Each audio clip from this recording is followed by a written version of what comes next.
नमस्कार दोस्तों। आज हम विश्व इतिहास जिसकी पुस्तक मेरे पास अनिल भास्कर की है, इसका एक अति महत्वपूर्ण टॉपिक राष्ट्र संघ पढ़ने जा रहे हैं। यह स्कूल व्याख्याता और असिस्टेंट प्रोफेसर के लिए बहुत महत्वपूर्ण पुस्तक है।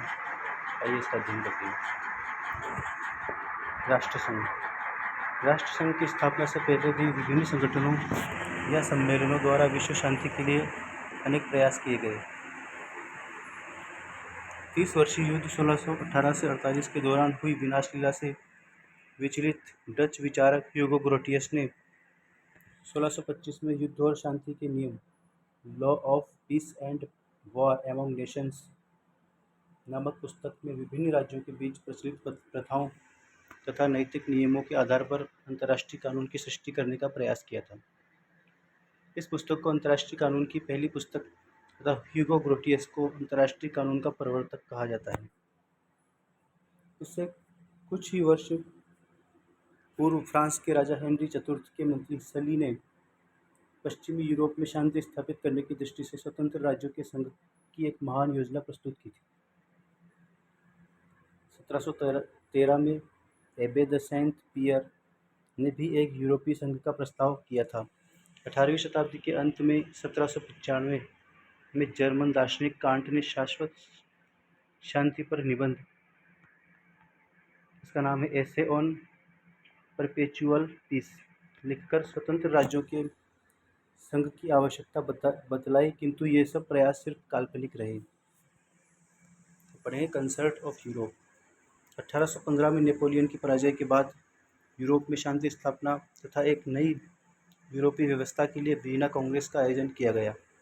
इस कांग्रेस का अंतर्राष्ट्रीय संगठन के विकास के क्षेत्र में सबसे महत्वपूर्ण योगदान कंसर्ट ऑफ यूरोप की स्थापना है। रूस के जार अलेक्जेंडर की पहल पर विजयी देशों ने नैतिकता के आधार पर अंतर्राष्ट्रीय समस्याओं के समाधान के लिए सामूहिक बैठकों की व्यवस्था की। इसी को कंसर्ट ऑफ यूरोप की संयुक्त व्यवस्था कहा जाता है। इसके संस्थापक सदस्य इंग्लैंड, ऑस्ट्रिया, रशिया और रूस थे। बाद में फ्रांस को भी इसका सदस्य बना लिया गया। यह पहला अवसर था जब यूरोप के बड़े देशों ने एकजुट होकर आपसी मामलों को विचार विमर्श द्वारा सुलझाने की दिशा में कोई ठोस कदम उठाया। जार अलेक्जेंडर प्रथम की योजना के आधार पर पवित्र संघ होली अलायंस की स्थापना हुई और उसके साथ चतुर्मुख संधि अर्थात क्वाड्रपल अलायंस द्वारा अंतर्राष्ट्रीय मामलों के निर्णय के लिए विभिन्न यूरोपीय राज्यों के सम्मेलनों की व्यवस्था हुई। पवित्र संघ की योजना तो अलेक्जेंडर प्रथम की मृत्यु के साथ ही समाप्त हो गई, किंतु सम्मेलन व्यवस्था बनी रही। 1878 में बर्लिन कांग्रेस ने रूस तुर्की युद्ध से उत्पन्न विकट समस्या को हल करने का प्रयत्न किया और युद्ध को बढ़ने से रोका। इसी प्रकार 1884-85 में बर्लिन अंतर्राष्ट्रीय सम्मेलन में अफ्रीका के बंटवारे को विभिन्न यूरोपीय राष्ट्रों के बीच शांतिपूर्वक निपटाया गया। 1906 में मोरक्को के प्रश्न पर बुलाए गए अल्जेसिराज सम्मेलन में फ्रांस तथा जर्मनी के संघर्ष के भय से बचने के लिए बेल्जियम तथा लग्जमबर्ग को यूरोपीय राज्यों ने सुरक्षा की संयुक्त गारंटी दी। चीन में भी यूरोपीय राज्यों ने अपने हितों की रक्षा के लिए 1900 में एक संयुक्त अंतर्राष्ट्रीय सेना भेजी। जिस प्रकार रूस के जार अलेक्जेंडर प्रथम ने पवित्र संघ की योजना प्रस्तुत की थी, उसी प्रकार जार निकोलस द्वितीय ने भी 1898 में विभिन्न राष्ट्रों के झगड़ों का मध्यस्थ द्वारा निर्णय कराने की पद्धति स्थापित करने का प्रयत्न किया, जिसके परिणाम स्वरूप हेग में 1899 तथा 1907 में 2 अंतर्राष्ट्रीय सम्मेलन हुए। प्रथम सम्मेलन में एशिया, जिसमें चीन, जापान, फारस, सियाम अर्थात थाईलैंड, और यूरोप तथा अमेरिका में मेक्सिको और संयुक्त राज्य से कुल मिलाकर 26 देशों ने भाग लिया। प्रथम सम्मेलन 1899 में इन 26 देशों ने भाग लिया। सभी देशों के प्रतिनिधियों ने शस्त्रों के विस्तार की हानियों पर जोर दिया, किंतु जर्मन प्रतिनिधियों की असहमति के कारण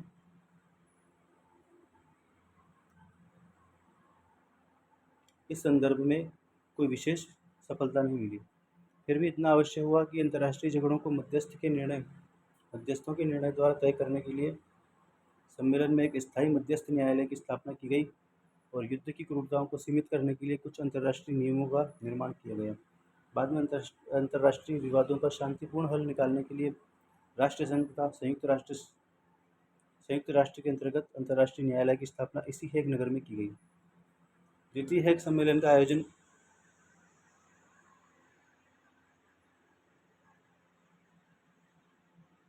अमेरिकी राष्ट्रपति रूजवेल्ट के प्रस्ताव पर जार निकोलस द्वारा 1907 में किया गया। इसमें 21 यूरोपीय, 19 अमेरिकन और 4 एशियाई देशों के प्रतिनिधियों ने भाग लिया। ये दोनों ही सम्मेलन हेग में हुए। इस सम्मेलन में निशस्त्रीकरण पर सर्वाधिक जोर इंग्लैंड के प्रधानमंत्री कैंपबेल बैनरमैन ने दिया, किंतु जर्मनी ने उस पर विचार नहीं होने दिया। दोनों ही बार जर्मनी ने फड़ंगा लगाया।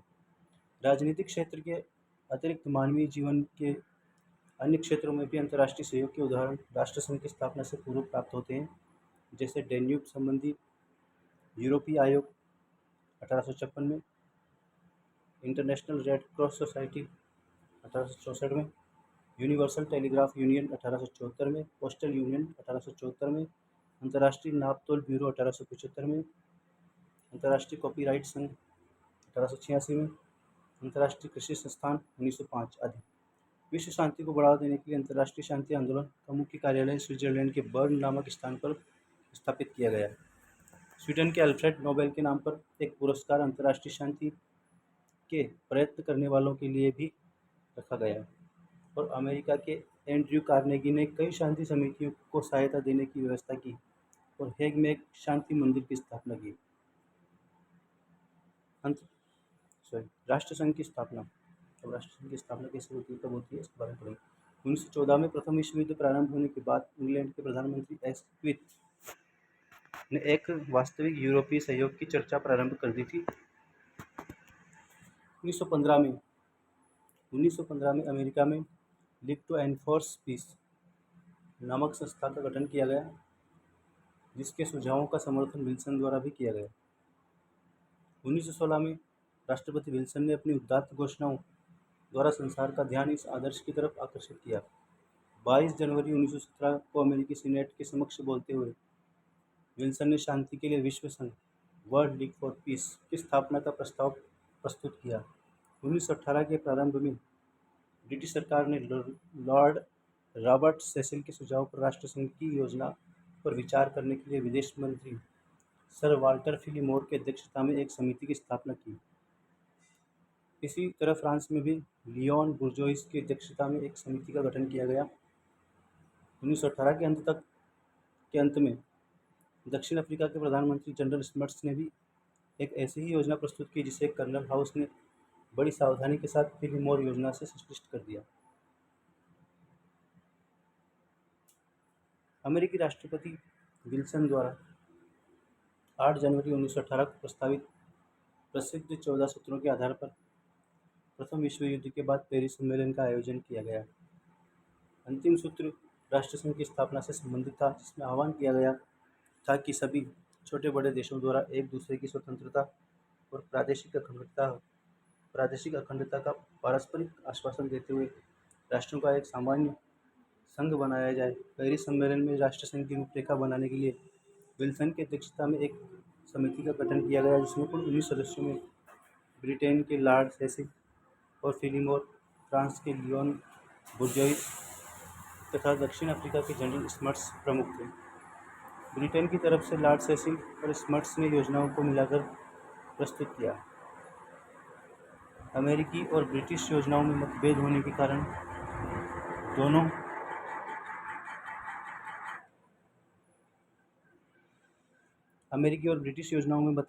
कारण दोनों योजनाओं के समन्वय हेतु सेसिल हर्स्ट और डेविड हंटर मिलर को अधिकृत किया गया।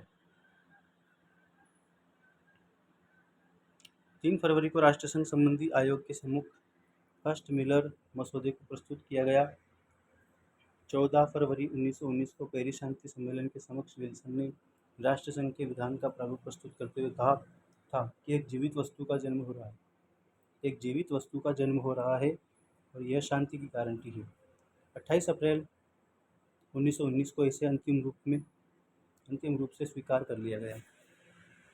14 फरवरी 1919 को पेश हुआ और 28 अप्रैल 1919 को इसे स्वीकार कर लिया अंतिम रूप से।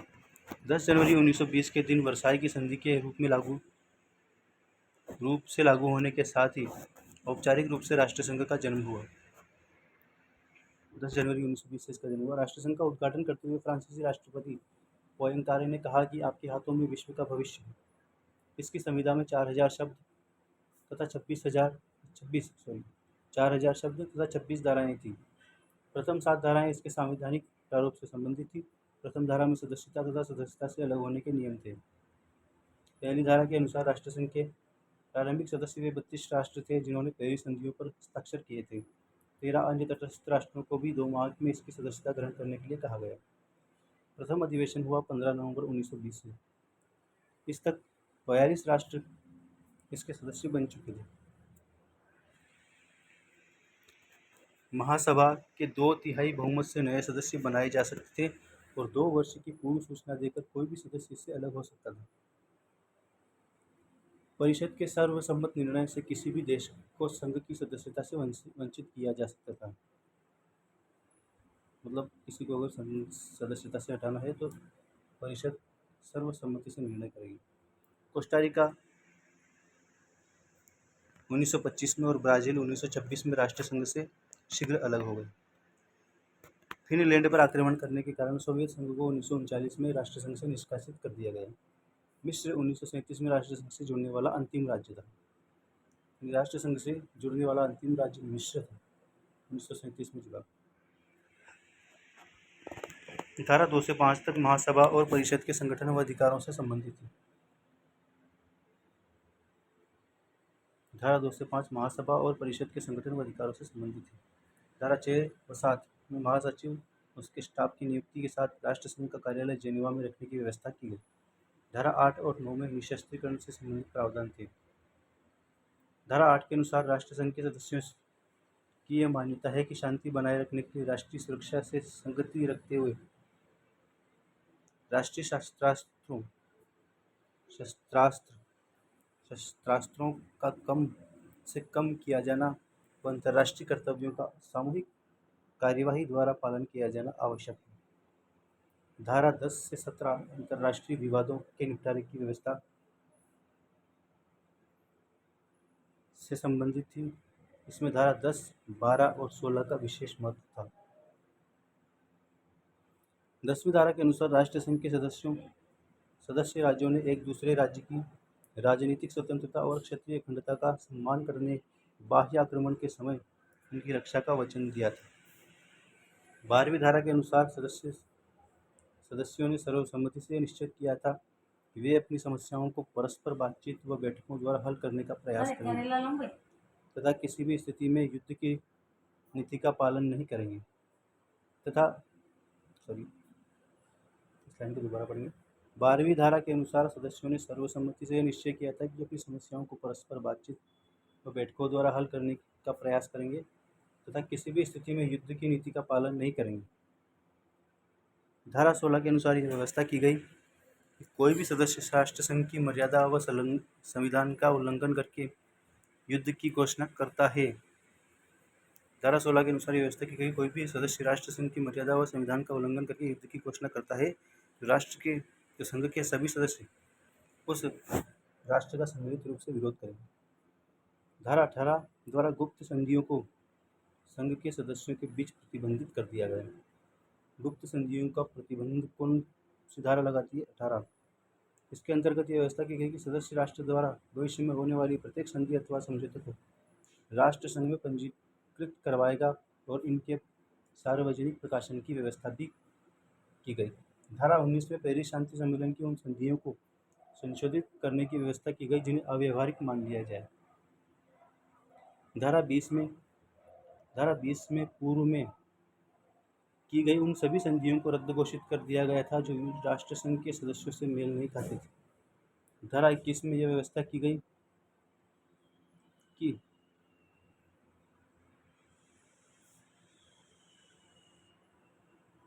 सॉरी धारा 19 में पेरिस शांति सम्मेलन की उन संधियों को संशोधित करने की व्यवस्था की गई जिन्हें अव्यवहारिक मान लिया जाए।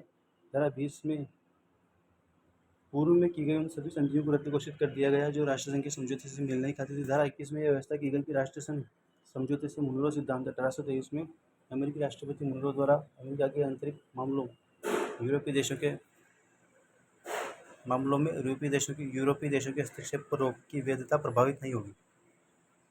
धारा 21 में व्यवस्था की गई थी, ये प्रश्न बहुत सी परीक्षाओं में आया है कि मुनरो सिद्धांत का उल्लेख कौन सी धारा में है, तो धारा 21 में ये व्यवस्था की गई थी राष्ट्रसंघ समझौते से मुनरो सिद्धांत जो 1823 में अमेरिकी राष्ट्रपति ने बनाया था मुनरो ने, की वैधता प्रभावित नहीं होगी। धारा 22 द्वारा मैंडेट प्रणाली की व्यवस्था की गई, ये भी इंपॉर्टेंट धारा है। धारा 22 में मैंडेट प्रणाली की व्यवस्था की गई।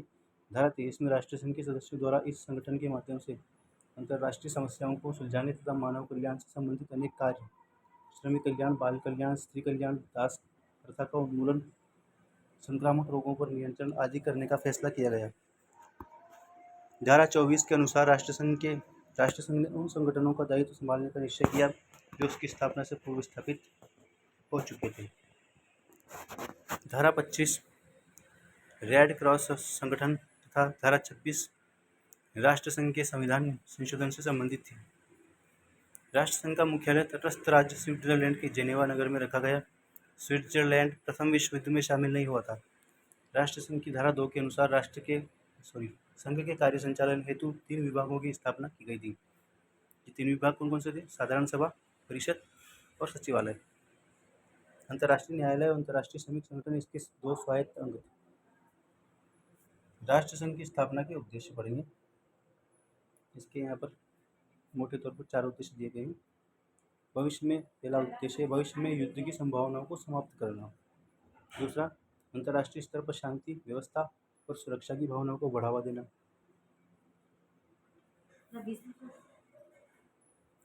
समान हितों के क्षेत्र में अंतर्राष्ट्रीय सहयोग को प्रोत्साहित करना।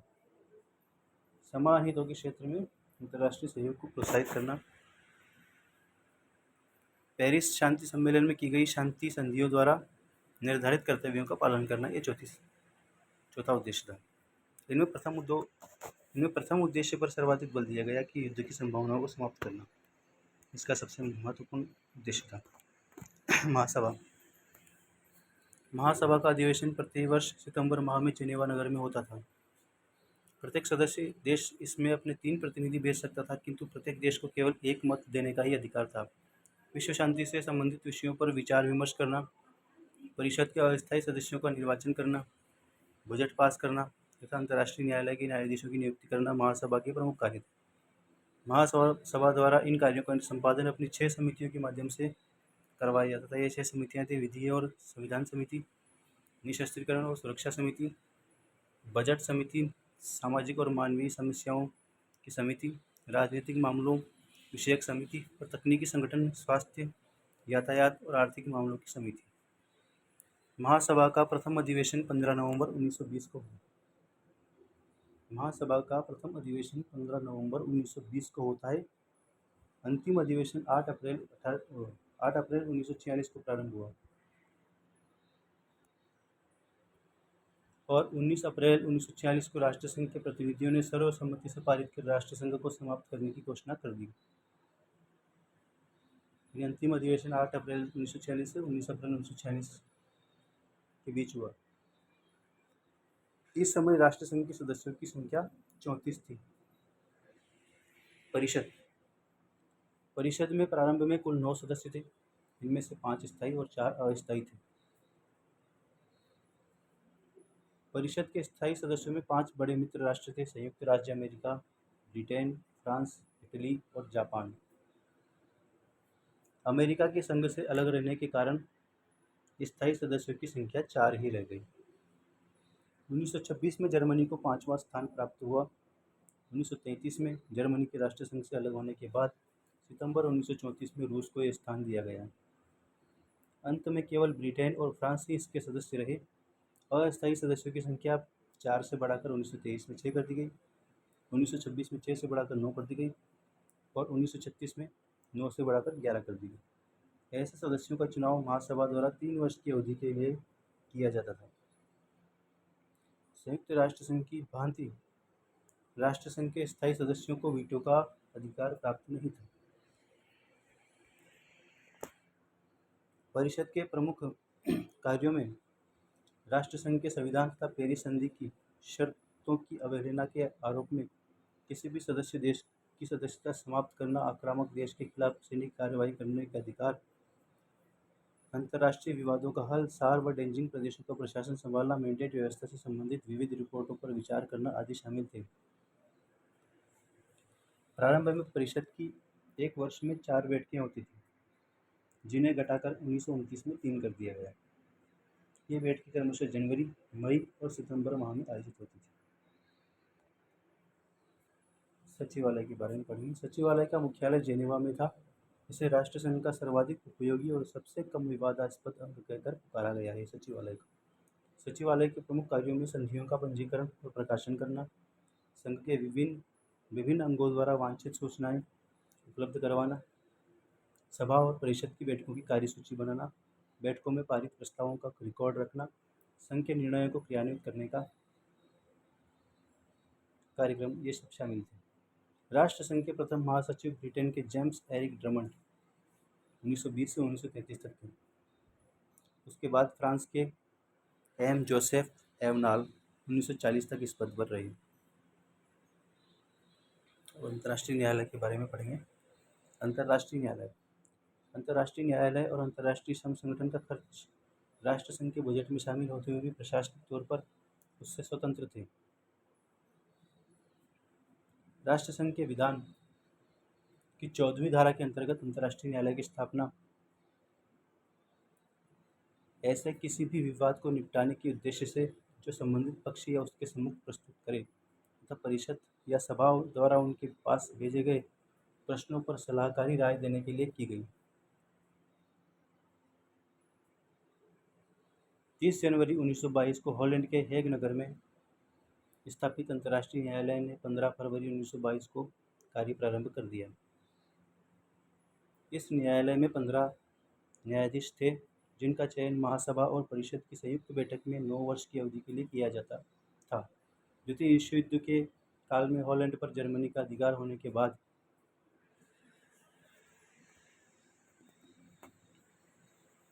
अंतर्राष्ट्रीय न्यायालय का मुख्यालय स्विट्जरलैंड में स्थानांतरित कर दिया गया। राष्ट्र संघ की समाप्ति के बाद संयुक्त राष्ट्र संघ द्वारा इसका अधिग्रहण कर लिया गया। अंतर्राष्ट्रीय श्रम संगठन के बारे में देखते हैं। इसका मुख्यालय जेनेवा में था। वर्साई संधि के 13वें भाग में अंतर्राष्ट्रीय श्रमिक संगठन की स्थापना की व्यवस्था की गई थी। 13वें भाग में इसके अनुसार राष्ट्र संघ की धारा 23 के अनुसार श्रमिकों, पुरुषों, स्त्रियों और बालकों के लिए उचित और मानवीय परिस्थितियां स्थापित करने में सहयोग देने के लिए अंतर्राष्ट्रीय श्रम संगठन की स्थापना की गई। 13वें भाग में धारा 23 के अनुसार जो देश राष्ट्र संघ के सदस्य नहीं होते थे वे भी अंतर्राष्ट्रीय श्रमिक संगठन के सदस्य बन सकते थे। अमेरिका राष्ट्र संघ का सदस्य नहीं होते हुए भी इसका सदस्य था। जर्मनी राष्ट्र संघ का सदस्य बनने से पूर्व ही इसका सदस्य था और ब्राजील राष्ट्र संघ की सदस्यता छोड़ने के बाद भी इसका सदस्य रहा। तकनीकी रूप से अंतर्राष्ट्रीय श्रम संगठन राष्ट्र संघ की संरचना का भाग नहीं था, परंतु वह भी वर्साई की संधि का ही एक भाग था। संगठन के वार्षिक अधिवेशन में हर सदस्य देश के 4 प्रतिनिधि सम्मिलित हो सकते थे। इनमें से 2 की नियुक्ति सरकार द्वारा, 1 की मालिकों के संगठन द्वारा और 1 श्रमिकों के संगठन के द्वारा की जाती थी। संगठन के 3 प्रमुख भाग सामान्य सभा, कार्यकारिणी और अंतर्राष्ट्रीय श्रम कार्यालय थे। वर्साई संधि का अंग होने के कारण संधि के लागू होने के साथ ही 10 जनवरी 1920 को अंतर्राष्ट्रीय श्रम संगठन अस्तित्व में आ गया था। अब पढ़ेंगे संरक्षण प्रथा या मैंडेट प्रथा। संरक्षण प्रथा हिंदी में नाम है, इसको इंग्लिश में मैंडेट प्रथा कहते हैं। राष्ट्र संघ की संविधा में यह व्यवस्था की गई थी कि पराजित देशों द्वारा समर्पित प्रदेशों को समुन्नत देशों के संरक्षण में रखा जाए, जिससे उन प्रदेशों के निवासी आधुनिक संसार की कठिन परिस्थितियों में अपने पैरों पर खड़ा होने में समर्थ हो सके। इसे मैंडेट सिस्टम, समादेश प्रथा, अधिदेश पद्धति आदि नामों से भी पुकारा जाता है। इस योजना को सुझाने वाला दक्षिण अफ्रीका का जनरल स्मट्स था। मतलब मैंडेट व्यवस्था दक्षिण अफ्रीका के जनरल स्मट्स की मानसिक उपज थी। राष्ट्रसंघ ने विधानसभा सॉरी राष्ट्रसंघ के विधान की धारा 22 द्वारा इन प्रदेशों के कल्याण और विकास के लिए ब्रिटेन, फ्रांस, बेल्जियम, जापान आदि को इन पर शासनाधिकार सौंपे। संविधा में 3 प्रकार के प्रादेशाधीन प्रदेशों की व्यवस्था की गई। 3 तरह के समूह बनाए गए। प्रथम समूह में टर्की के भूतपूर्व प्रदेश रखे गए, जिनमें से सीरिया का प्रदेश फ्रांस को तथा इराक, मेसोपोटामिया, फिलिस्तीन और ट्रांसजोर्डन के प्रदेश इंग्लैंड को।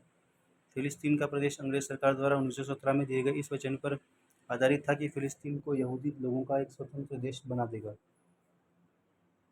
द्वितीय समूह में अफ्रीका में स्थित जर्मन बस्तियां थीं। पूर्वी अफ्रीका में टेंगानिका इंग्लैंड को, बेल्जियम कांगो से लगे 2 प्रदेश पश्चिमी प्रदेश बेल्जियम को, दक्षिण कियोंगा नामक बंदरगाह पुर्तगाल को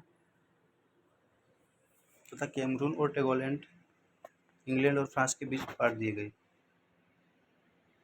तृतीय समूह में जर्मनी के अधिकार वाले दक्षिण पश्चिमी अफ्रीका और प्रशांत द्वीप थे। दक्षिण पश्चिमी अफ्रीका का प्रदेश क्षेत्र दक्षिण अफ्रीकी संघ को सौंप दिया गया।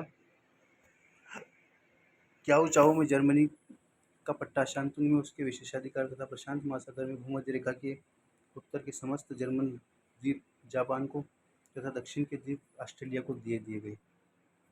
सेमोआ द्वीप में स्थित जर्मन प्रदेश न्यूजीलैंड को दिया गया। 1946 में द्वितीय महासमर के बाद संरक्षण प्रणाली का अंत करके संयुक्त राष्ट्र संघ में ट्रस्टीशिप की पद्धति शुरू की गई, मतलब न्यास पद्धति।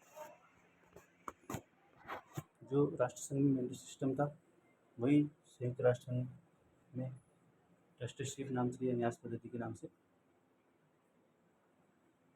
जारी रखा गया। जर्मनी को राष्ट्र संघ की सदस्यता।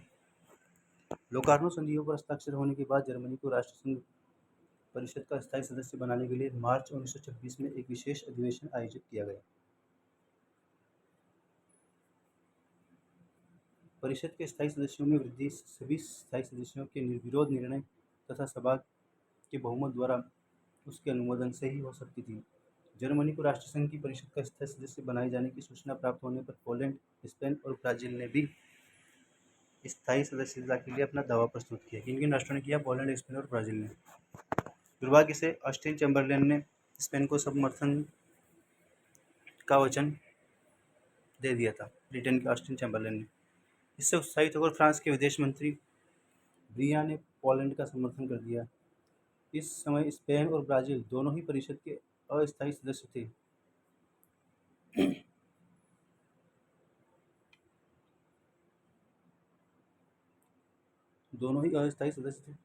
और जर्मनी को स्थायी सदस्यता प्रदान करने के लिए उनका समर्थन आवश्यक था। दोनों देशों ने इस शर्त पर जर्मनी की सदस्यता का समर्थन करना स्वीकार किया कि उन्हें भी स्थायी सदस्य बनाया जाए।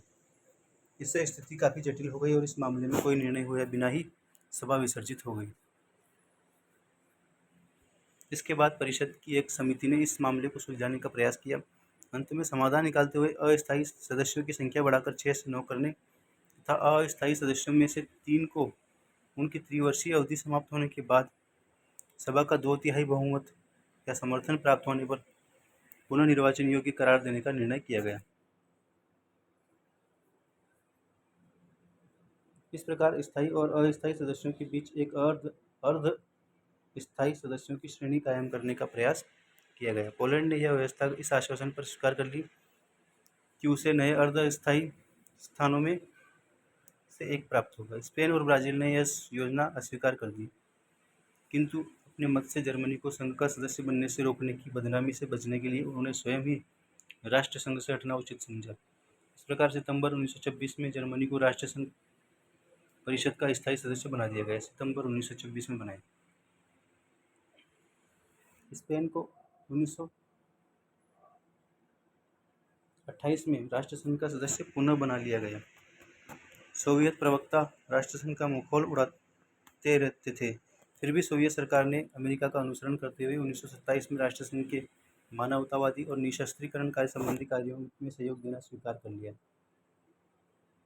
इस वर्ष पहली बार सोवियत प्रतिनिधि एक सामान्य आर्थिक सम्मेलन और निशस्त्रीकरण सम्मेलन के लिए उपक्रम आयोग की बैठक में भाग लेने के लिए जेनेवा पहुंचे। 1927 में। तब पढ़ेंगे राष्ट्रसंघ की सफलताएं। कौन कौन सी घटनाएं थी? पहली घटना है विल्ना विवाद। वर्साई की संधि द्वारा विल्ना नगर पर लिथुआनिया का अधिकार मान लिया गया। विल्ना नगर पर लिथुआनिया का अधिकार मान लिया गया, किंतु 1920 में पोलैंड ने इसे पर अधिकार कर लिया। मतलब लिथुआनिया से पोलैंड ने छीन लिया 1920 में। लिथुआनिया द्वारा मांग किए जाने पर राष्ट्रसंघ द्वारा इस मामले को सुलझाने का प्रयास किया गया। इसी दौरान फ्रांस, इंग्लैंड व इटली द्वारा विल्ना पर पोलैंड के अधिकार को मान्यता प्रदान कर दी गई।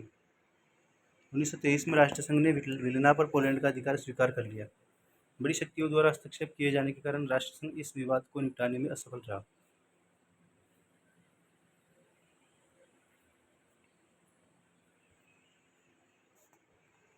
अब पढ़ेंगे मेमल विवाद। वर्साई की संधि के द्वारा जर्मन बंदरगाह मेमल जर्मन बंदरगाह था, पर राष्ट्रसंघ का संरक्षण स्वीकार करके उसके प्रशासन का अधिकार फ्रांसीसी कमिश्नर को दे दिया गया। 1923 में लिथुआनिया ने अवैध रूप से मेमल पर अधिकार कर लिया, क्योंकि उसके हाथ से क्या छिन गया था, विल्ना छिन गया था, पोलैंड ने ले लिया, तो उसने मेमल पर अधिकार कर लिया। राष्ट्रसंघ ने लिथुआनिया के इस कदम का विरोध किया, किंतु वह लिथुआनिया के खिलाफ कोई कार्रवाई नहीं कर सका। मेमल में रहने वाली जर्मन जाति को स्वशासन का अधिकार देने मात्र से राष्ट्रसंघ ने संतोष कर लिया। मेमल बंदरगाह के प्रशासन हेतु अंतर्राष्ट्रीय बोर्ड की स्थापना की गई तथा मेमल पर लिथुआनिया की सर्वोच्चता स्वीकार कर ली गई। पढ़ेंगे मंचूरिया पर जापानी आक्रमण। कोयला, लोहा, सोना, चांदी, तांबा आदि खनिजों से संपन्न मंचूरिया पर जापान और रूस दोनों अधिकार करना चाहते थे। 1905 की रूस जापान संधि द्वारा जापान को दक्षिण मंचूरिया रेलवे की सुरक्षा हेतु 15,000 सैनिक भेजने का अधिकार प्राप्त हो गया। 1931 में चीन के कुछ सैनिकों द्वारा इस रेलवे लाइन को क्षतिग्रस्त कर दिया गया तथा एक जापानी कमांडर की हत्या कर दी गई। इस घटना की आड़ में जापान ने मंचूरिया पर अटैक कर दिया। मंचूरिया के एक बड़े भाग पर चीन के एक भूतपूर्व सम्राट हुई के नेतृत्व में मंचुकाओ नामक कठपुतली सरकार स्थापित कर दी गई। इस सरकार को सबसे पहले मान्यता प्रदान करने वाले देश का नाम साल्वाडोर था। मंचुकाओ को सबसे पहले मान्यता साल्वाडोर ने दी। चीन की अपील पर राष्ट्रसंघ द्वारा इस मामले में लॉर्ड लिटन की अध्यक्षता में एक आयोग गठन किया गया। लिटन की रिपोर्ट में मंचूरिया में राष्ट्रसंघ की देखरेख में एक स्वतंत्र सरकार की स्थापना का सुझाव दिया गया। साथ ही जापान के प्रति सहानुभूतिपूर्ण व्यवहार अपनाते हुए उसे आक्रमण का दोषी नहीं माना गया। संघ की असफलता के कारण चीन को जापान के साथ संधि करनी पड़ी। मंचूरिया पर जापानी आक्रमण को रोकने में राष्ट्रसंघ की विफलता से सत्ता की राजनीति, पावर पॉलिटिक्स का सूत्रपात हुआ। जापान का अनुकरण करते हुए 1933 में पराग्वे ने ग्रेनचेको का प्रदेश प्राप्त करने के लिए बोलिविया पर आक्रमण कर दिया। राष्ट्रसंघ ने जब उससे जवाब मांगा तो पैराग्वे राष्ट्रसंघ से अलग हो गया। जापान ने भी 24 मार्च 1933 को राष्ट्रसंघ छोड़ने की सूचना दे दी। अबिसिनिया, चौथा है अबिसिनिया या इथियोपिया पर इटली का अधिकार। 1935 में सीमाबंदी के प्रश्न पर इटली ने अफ्रीकी देश अबिसिनिया पर आक्रमण कर दिया। फ्रांस ने जर्मनी के विरुद्ध इटली का सपोर्ट प्राप्त करने के उद्देश्य से अबिसिनिया के मामले में इटली का पक्ष लिया। राष्ट्रसंघ ने युद्ध टालने का भरसक प्रयास करते हुए 18 नवंबर 1935 को अपने इतिहास में पहली बार संविधान की धारा 16 के अनुसार इटली पर आर्थिक प्रतिबंध भी लगाए। दूसरी तरफ फ्रांस और ब्रिटेन के प्रधानमंत्रियों ने गुप्त समझौता और लावाल समझौता करके यह निश्चित किया कि इन प्रतिबंधों को कारगर नहीं होने दिया जाए। इटली को तेल, इस्पात, कोयले के निर्यात पर कोई पाबंदी नहीं लगाई जाए, क्योंकि फ्रांस और इंग्लैंड हिटलर के खतरे को देखते हुए मुसोलिनी को नाराज नहीं करना चाहते थे। राष्ट्रसंघ में सोवियत रूस के प्रतिनिधि के अतिरिक्त किसी ने भी अबिसिनिया का समर्थन नहीं किया। सिर्फ और सिर्फ सोवियत रूस ने अबिसिनिया का सपोर्ट किया। मई 1936 में इटली ने संपूर्ण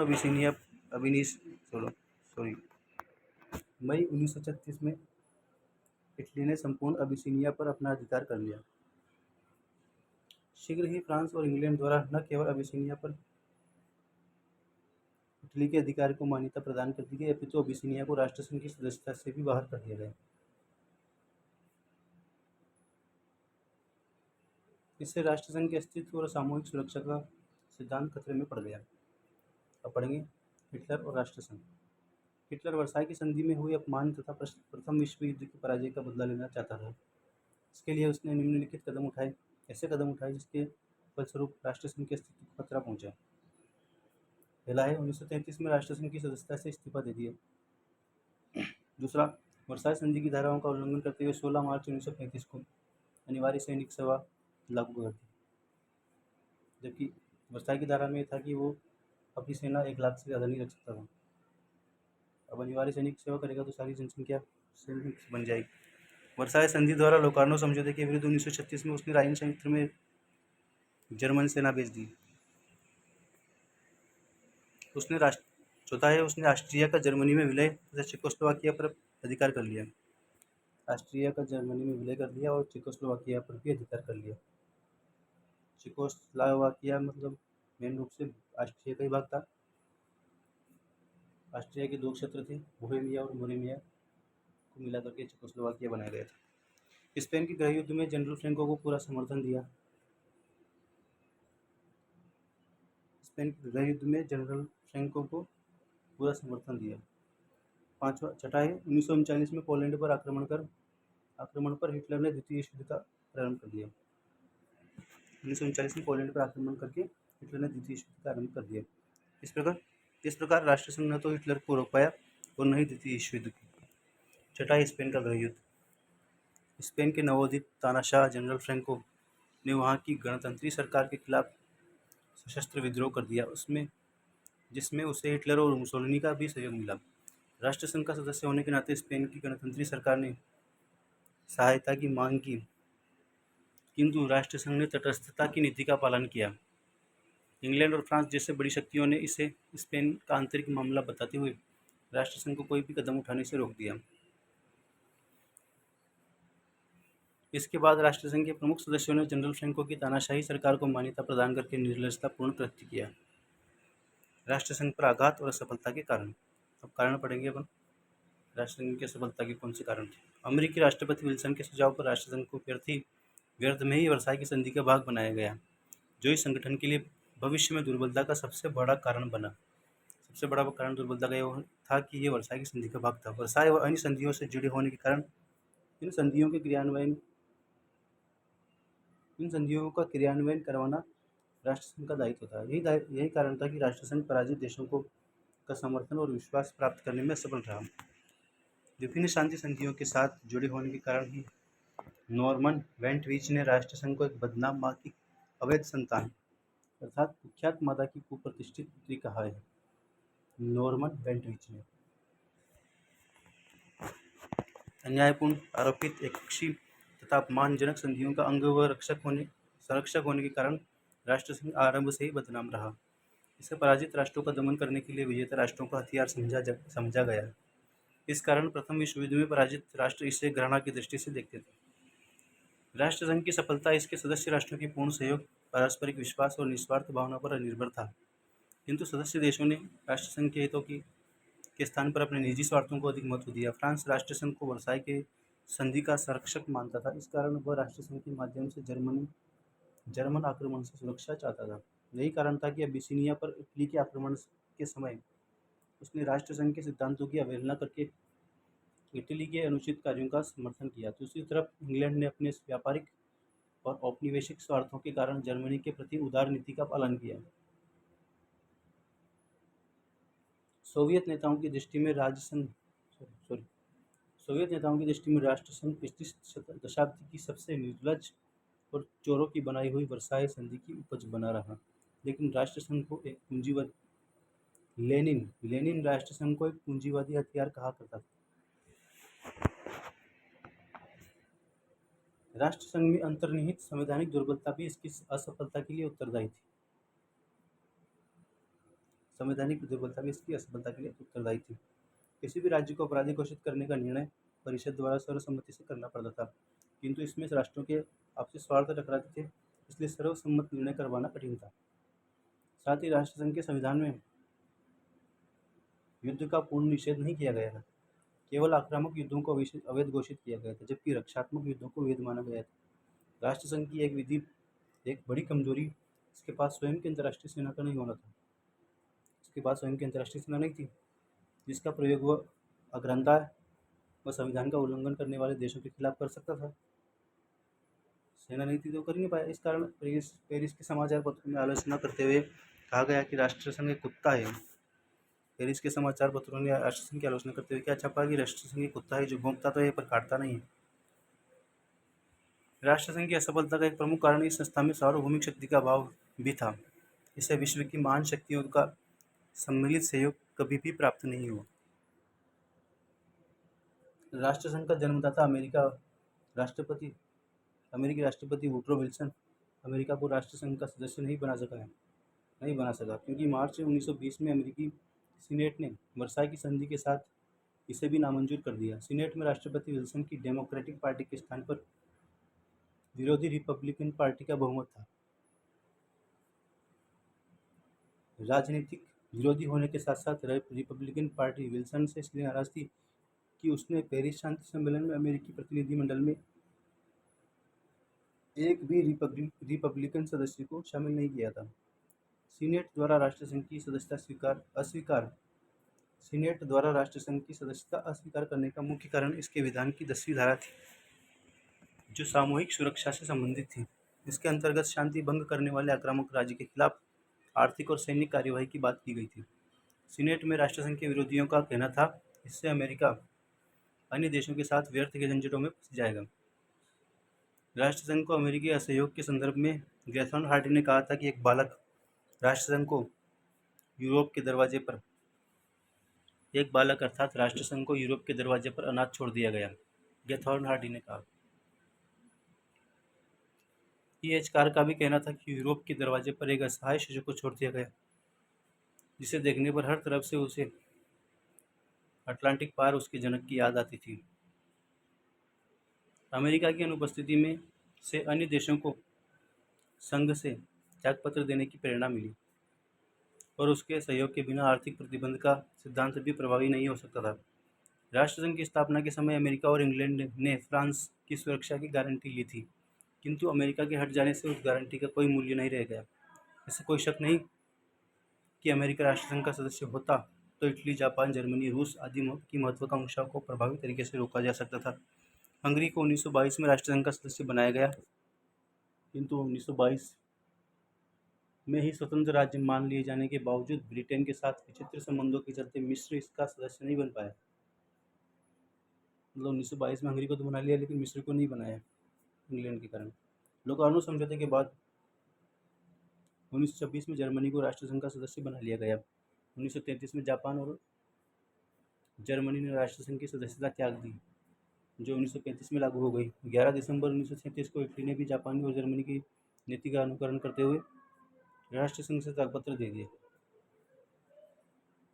सोवियत रूस 1934 में इसका सदस्य बना किंतु फिनलैंड पर आक्रमण करने के कारण 13 दिसंबर 1939 को उसे संघ से निष्कासित कर दिया गया। इस प्रकार इस संस्था को बड़ी शक्तियों का सामूहिक सहयोग नहीं प्राप्त हुआ।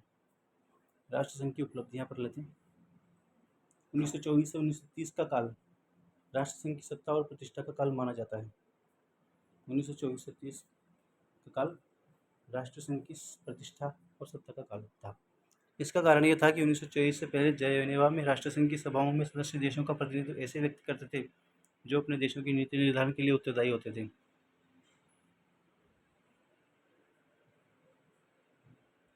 नहीं होते थे। 1924 से 30 का काल राष्ट्रसंघ की सत्ता और प्रतिष्ठा का काल था क्योंकि 1924 से पहले जेनेवा में राष्ट्रसंघ की सभाओं में सदस्य देशों का प्रतिनिधित्व ऐसे व्यक्ति करते थे जो अपने देशों की नीति निर्धारण के लिए उत्तरदायी नहीं होते थे। 1924 में मैकडोनाल्ड और हैरियट के जेनेवा सभा में भाग लेने के बाद सभी बड़े देशों के विदेश मंत्री सामान्यतः सभा के प्रत्येक अधिवेशन की कुछ कार्यवाही अथवा परिषद के लगभग हर अधिवेशन में भाग लेने लगे। इस कारण सितंबर का माह जेनेवा में यूरोप के राजनीतिज्ञों का एक मान्य मिलन स्थल बन गया। वर्ष 1929 में तो राष्ट्रसंघ की सभा में यूरोप के सभी देशों के विदेश मंत्री सम्मिलित हुए।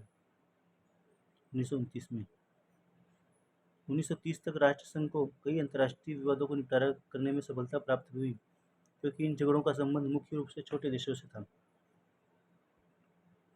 अब कौन-कौन से विवादों को निपटाने में सफलता प्राप्त हुई पढ़ेंगे। ऑलैंड विवाद।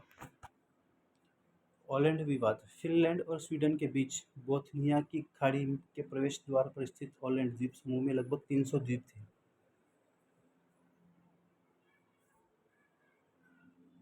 1809 से पूर्व फिनलैंड और ऑलैंड द्वीप समूह पर स्वीडन का अधिकार था और इसके बाद ये क्षेत्र रूस के अधिकार में आ गए। 1917 की रूसी क्रांति के बाद फिनलैंड ने स्वतंत्रता की घोषणा कर दी। इस समय ऑलैंड निवासियों ने स्वीडन के साथ मिलने की मांग की, क्योंकि वे स्वीडिश भाषा और जाति से संबंधित थे। युद्ध समाप्ति के बाद ऑलैंड के लोगों ने स्वीडन में शामिल होने के लिए आंदोलन कर दिया। फिनलैंड की सरकार ने इस आंदोलन का दमन करने के लिए अपनी सेनाएं भेज दी। जुलाई 1920 में यह विवाद राष्ट्रसंघ के सम्मुख प्रस्तुत हुआ। राष्ट्रसंघ द्वारा जून 1921 में इस विवाद का सौहार्दपूर्ण निपटारा करते हुए निर्णय दिया गया कि ऑलैंड द्वीप समूह पर फिनलैंड की प्रभुसत्ता बनी रहे। ऑलैंड के निवासियों को स्वायत्तता और राजनीतिक अधिकारों की गारंटी दी जाए, उन्हें निजी संपत्ति और स्वीडिश भाषा के प्रयोग का अधिकार दिया जाए और द्वीप समूह की किलेबंदी न की जाकर के उसे तटस्थ समझा जाए।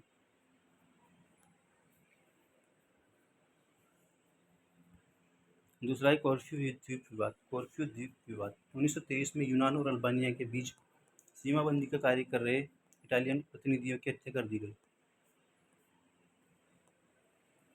इटली ने इस हत्याकांड का आरोप यूनान पर लगाकर 50 मिलियन लीरा के रूप में क्षतिपूर्ति की मांग की। यूनान इस क्षतिपूर्ति की मांग को ठुकराकर संपूर्ण मामला राष्ट्रसंघ के सम्मुख ले गए।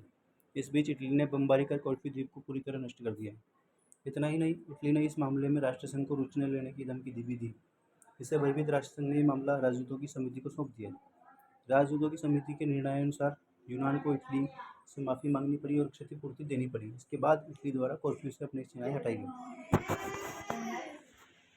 तीसरा पढ़ेंगे अल्बानिया विवाद। राष्ट्रसंघ द्वारा अल्बानिया को एक स्वतंत्र राज्य की मान्यता देकर 1920 में अपना सदस्य बना लिया। 1921 में यूगोस्लोवाकिया ने सीमा विवाद के बहाने अल्बानिया पर आक्रमण कर इसके कुछ भूभागों पर अधिकार कर लिया।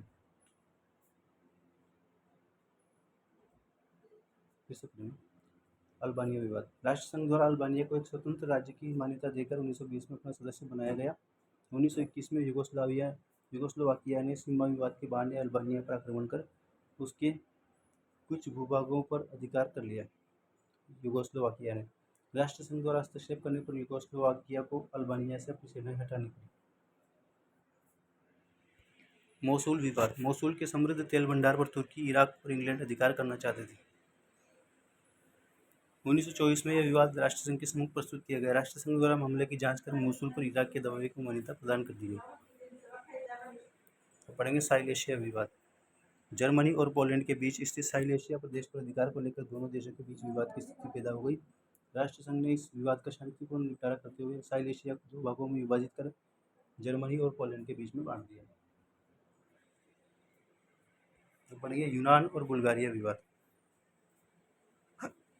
1925 में बुल्गारिया द्वारा एक यूनानी सैनिक अधिकारी की हत्या कर दी गई। इस घटना से बौखलाकर यूनान ने बुल्गारिया पर आक्रमण कर उसकी सीमाओं का अतिक्रमण कर लिया। 1925 में राष्ट्रसंघ ने इस विवाद का निपटारा करते हुए यूनान को बुल्गारिया से अपनी सेनाएं हटाने तथा बुल्गारिया को यूनान द्वारा क्षतिपूर्ति देने का आदेश दिया। यह निर्णय राष्ट्रसंघ द्वारा 2 वर्ष पूर्व यूनान इटली विवाद के समय दिए गए निर्णय से उल्टा होने के कारण आलोचना का शिकार हुआ।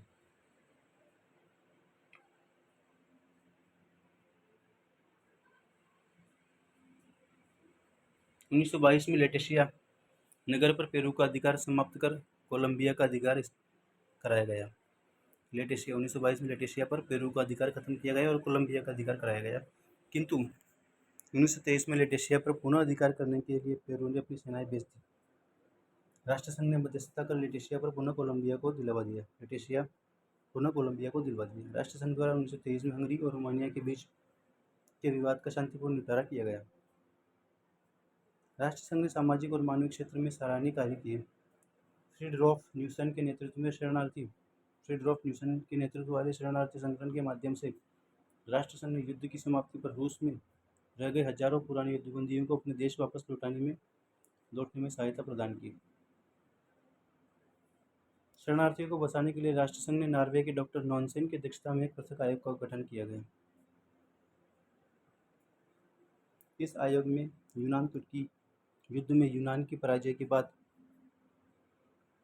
एशिया माइनर और थ्रेस आदि क्षेत्रों से यूनान में प्रवेश करने वाले 10 लाख शरणार्थियों की समस्या का समाधान करने का महत्वपूर्ण कार्य किया। प्रथम विश्व युद्ध के बाद अंतर्राष्ट्रीय स्तर पर संक्रामक रोगों से निपटने के लिए भी राष्ट्रसंघ के तत्वावधान में योजना बनाई गई। 1920 में राष्ट्रसंघ के अंतर्गत स्वास्थ्य संगठन स्थापित करने का निर्णय लिया गया। 1923 में मलेरिया के निराकरण के लिए स्थायी स्वास्थ्य संगठन ने मलेरिया आयोग स्थापित किया और इसकी सिफारिशों के आधार पर मलेरिया रोकथाम का कार्य किया। स्थायी स्वास्थ्य संगठन ने हैजा, चेचक और अन्य संक्रामक रोगों की रोकथाम के लिए टीके इजाद किए। अंतर्राष्ट्रीय स्तर पर टीकाकरण की व्यवस्था की। प्रोफेसर बायरलैंड ने लिखा है कि संभवतः राष्ट्रसंघ की समस्त सामाजिक सेवाओं में सबसे अधिक स्थायी महत्व का कार्य स्वास्थ्य संगठन ने किया है। 1921 में राष्ट्रसंघ द्वारा एक प्रस्ताव पारित कर स्त्रियों और बालकों के संरक्षण तथा विवाह की आयु में वृद्धि करने संबंधी कानून बनाने का सुझाव दिया। इसके परिणाम स्वरूप अनेक देशों में विवाह की आयु बढ़ाने संबंधी कानून पारित किए गए। 1923 में राष्ट्रसंघ द्वारा अश्लील साहित्य के प्रकाशन और वेश्यावृत्ति का अंत करने के संबंध में सुझाव दिए गए। दास प्रथा, स्त्रियों और बच्चों के अवैध व्यापार को रोकने के लिए 1924 में एक समिति का गठन किया गया।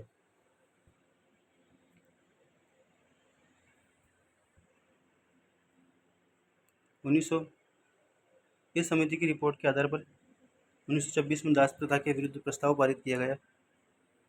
1925 में जेनेवा में एक दासता उपसंधि हुई। स्लेवरी कन्वेंशन हुआ तथा 1932 में एक स्थायी दासता आयोग स्थापित करने का निश्चय किया गया। नशीले पदार्थों के उत्पादन और व्यापार पर रोक लगाने की दिशा में एक अभिसमय द्वारा राष्ट्रसंघ ने अफीम व अन्य नशीले पदार्थों के उत्पादन और वितरण को केवल चिकित्सा तथा वैज्ञानिक प्रयोग तक सीमित कर दिया। 1920 में ब्रुसेल्स में प्रथम अंतर्राष्ट्रीय वित्तीय सम्मेलन आयोजित हुआ। प्रथम अंतर्राष्ट्रीय वित्तीय सम्मेलन ब्रुसेल्स में 1920 में आयोजित हुआ।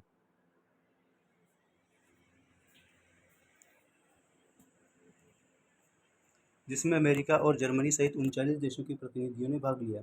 द्वितीय विश्व आर्थिक सम्मेलन का आयोजन मई 1927 में जेनेवा में आयोजित किया गया। 1920 में ब्रुसेल्स में, 1927 में जेनेवा में। इस सम्मेलन में 50 देशों के प्रतिनिधियों ने भाग लिया। 1933 में लंदन में अंतर्राष्ट्रीय मुद्रा सम्मेलन का आयोजन किया गया, किंतु विश्वव्यापी आर्थिक मंदी के कारण यह असफल रहा। 1920-21 की दयनीय आर्थिक स्थिति के समय ऑस्ट्रिया के प्रधानमंत्री सीपेल की प्रार्थना पर ऑस्ट्रिया की आर्थिक व्यवस्था को पुनः प्रतिष्ठित करने के लिए अल्फ्रेड जिमरमैन नामक अर्थ विशेषज्ञ को संघ के आयुक्त के रूप में वीना भेजा।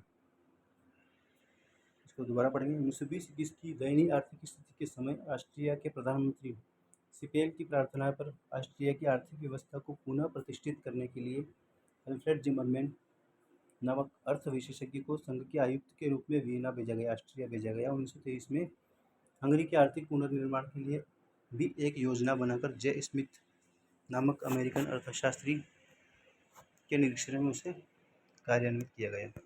इसी प्रकार ये टॉपिक समाप्त हुआ। जय हिंद दोस्तों, नमस्कार।